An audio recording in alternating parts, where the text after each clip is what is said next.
Hey everyone, Zach Parry here yet again for another video. I want to talk to you today about the why of what I do. A lot of people ask me, in fact, someone asked me, two people today have now asked me, why did I get into what I'm doing? And so there's a little bit of a background because I always wanted, not always, I actually wanted to be an FBI agent because I thought Fox Mulder looked so cool in his FBI jacket and I thought that would be very awesome. But I don't know at what point I changed my mind, but I kind of just followed this path to becoming an attorney. I think it's because so many people told me I should be one. I just kind of fell into it because I was very argumentative as a child and as an adult, I guess. So I was like, I want to be an attorney, and I didn't know a lot about attorneys because no one in my family had ever been one. But what I knew was that they did trials, right? Because that's what I'd seen on TV and movies. I didn't actually understand that most attorneys hate being in a courtroom. They don't like it. It's scary. It's hard. You can't control the outcome. But that was something that always appealed to me because I loved being in front of groups. I was in speech and debate in high school, and I loved public speaking. So what happened was I went to law school. I enrolled in all these trial classes, did everything I could to develop those trial techniques, the public speaking, etc. In fact, fun little tidbit, the actress who played Missy in the Bill and Ted movies, who was, she was Bill's mom, and then she was Ted's mom in the second movie, and then she married Ted's little brother in the third. She was my trial team acting coach in law school. So that's, I guess, my claim to fame there is I was coached by the stepmother slash sister-in-law in the Bill and Ted's movies. I digress. I fulfilled my dreams. I became a trial attorney. I actually started my own trial firm, and I was doing trials. I was doing bench trials, which is in front of a judge. I was doing jury trials, and I was litigating, right? I was fighting every single day for my clients, and I was doing good. I was helping people do things they could not do. My clients, they were injured, and they came in, and doctors wouldn't treat them because they'd been in a car crash, and the doctor was afraid of ever being deposed. So that, it's crazy, but they couldn't find treatment in some cases, or they couldn't afford the treatment. They just needed help and they didn't know what to do. So I was able to help them. The problem was, it's like, be careful what you wish for, right? Because I really wanted to be a trial attorney,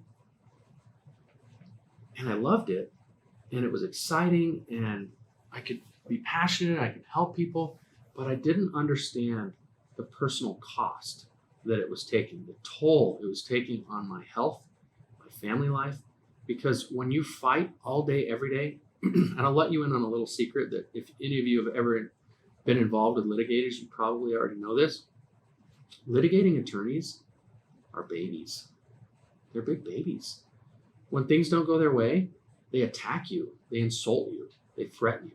And so every day, the more successful I got, the harder it became. Just the name calling and the degrading. People accusing me of crimes in front of just ridiculous things where people would write that I'm involved in some criminal conspiracy against them. There was one case, someone accused me of being in a criminal conspiracy with a bunch of people I'd never even heard of. It was just so far off the mark that, it just weighs on you. I have people set up websites dedicated to defaming me, people that I had beaten in court, the opposite parties.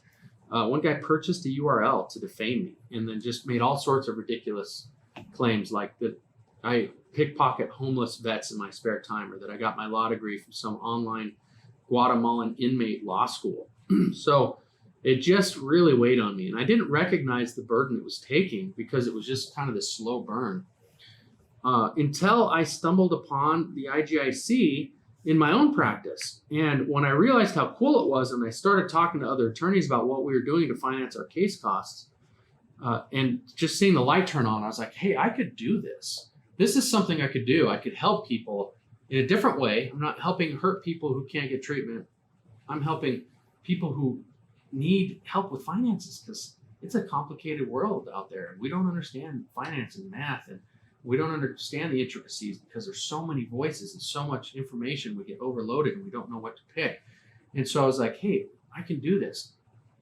I can help attorneys finance their cases. And then I realized just how far-reaching the applications were with the IGIC. You can get out of debt with it. You can get out from underneath the government's clasp of their qualified plans with it. You can leverage it to make a huge retirement. You can use it to finance your business. You can use it to pay for your kids' college as an emergency fund, all of the above. And so once the light kind of went on, I realized I don't want to be in this daily fight anymore. This grind just isn't, it's fun and exciting, but the cost is too high. And so I actually went to my wife and I said, hey, I don't know how you're going to take this, because, we were making good money and I was successful, I had my own firm. I was like, I want to sell the trial practice and I want to start this new business. And the thought was scary. And I thought my wife was going to be like, no, but we finally made it. We paid off our student loans. We're where we needed to be. But no, she was like, please, you're miserable to live with. Please, anything so that you're happy again. And I didn't realize that because, she had too much tact to tell me that I was a miserable wretch. So that's how I came to do this. And I sold the trial practice. I started this other firm. And I honestly haven't looked back. This is so much fun. I get to work with people, put together a plan. The lights go on, their minds are blown, and both parties are happy. And it's a lot, in a sense, it's like what I was doing before, except before there was someone whose full-time purpose was to stop me from succeeding, the defense attorney. Now, I don't have some person who is purposely trying to obstruct my progress with my clients. I just get to work with the client. We get to progress. We get to do good things. So it's good all around. And it was in part due to how stressful my life became with my old firm that we made this smile roll around here. And that's where the guarantee comes from. So when you call my firm, and I hope you do, you want to talk to me, you give us a call, I make sure my people put smiles on your faces. And if they don't, you will let me know, because we take smiling very seriously around here.